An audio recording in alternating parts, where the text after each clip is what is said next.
Hello, Michael here with another Redshift tutorial. Today we're going to be having a look at how to create mesh lights with Redshift.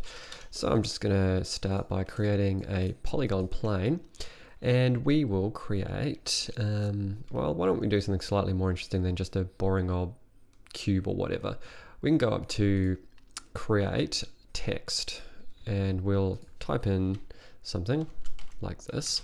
And if you've got a neon font, that would be a good way to go. I'm going to use polygon. You'll have to have polygon surface to create a mesh light because it needs to be a polygon mesh. And then I'll just click apply, close that. Now currently this is a flat surface, as you can see, single-sided. So with that selected, I'm just going to hit Control E to extrude it. Extrude it that direction. So now it is three-dimensional.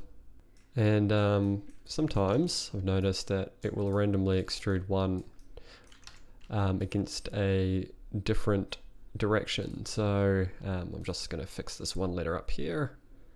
Okay, so now what we can do is go to the outliner. We will get rid of the curves because I'm not going to use them. And you could do this a number of ways for text, but I think this is just probably the most straightforward to show. So I'm going to select all those meshes and combine them into one. And this doesn't have a shader applied to it, doesn't really matter because we're going to be hiding the actual geometry anyway when we create the light, which we'll do now. So let's go up to, let's just make sure Redshift is enabled. Yep, turn on GI. Go Redshift, we're just going to create a physical light. And what we'll do is we'll select the mesh that you want to create the mesh light out of first, and then the light second. We'll keep it on area light, it won't work on any other light. And then we'll go down to area and change it to mesh, click link, and now you've got yourself a mesh light. So what happens is if you look at on the outliner here for the physical light, it's going to have the mesh shape and the light shape. And then also we've still got our mesh here as well. So I'm just going to hide that for the moment, and then we can center the pivot for that, and we can just move it into place. And all your light settings are the same for a mesh light, as you can see. That's currently working. However, mesh lights are a lot noisier than standard lights, so just bear that in mind. Use them sparingly. If you're trying to create some sort of neon sign, it's a really good way to do it, unless you want to do it in post, of course. That would be even quicker on the rendering side of things, but if you just want to stay in engine, then it's a pretty quick way to do it.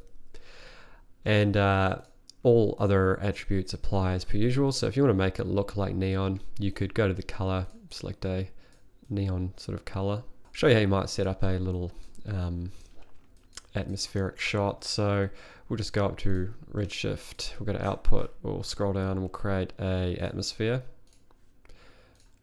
And then we'll increase the scattering. We will increase the attenuation to like 2 for now, and then we'll select our light and make sure that it is affecting volume and as much as you want. I'm just going to go to 1 and see how that looks. So as you can see, it's quite a bit of volume there at the moment. So you can either back it off in the contribution scale, or you can go to your volume and just reduce the color slightly and then reduce the scattering. And I'll make sure that the attenuation needs to be negative, so the scattering appears behind. You can just reduce the environmental amount. You could also reduce the camera amount and increase GI. So because it's such a hard light, the area of effect is really big.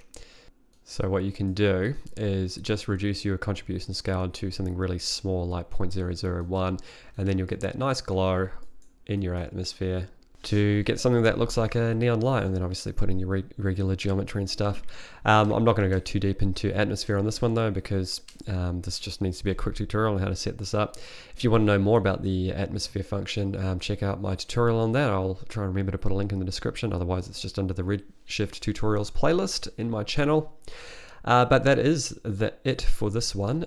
If you enjoyed the tutorial or you liked it, make sure you click the like button so other people on YouTube can find it. And if you haven't already, make sure you're subscribed, as I do a couple of tutorials on Redshift and other CG products every week. If you'd like to stay up to date further, make sure you check out the Facebook page, link in the description. That's it for now though. Thank you very much for watching, and happy rendering.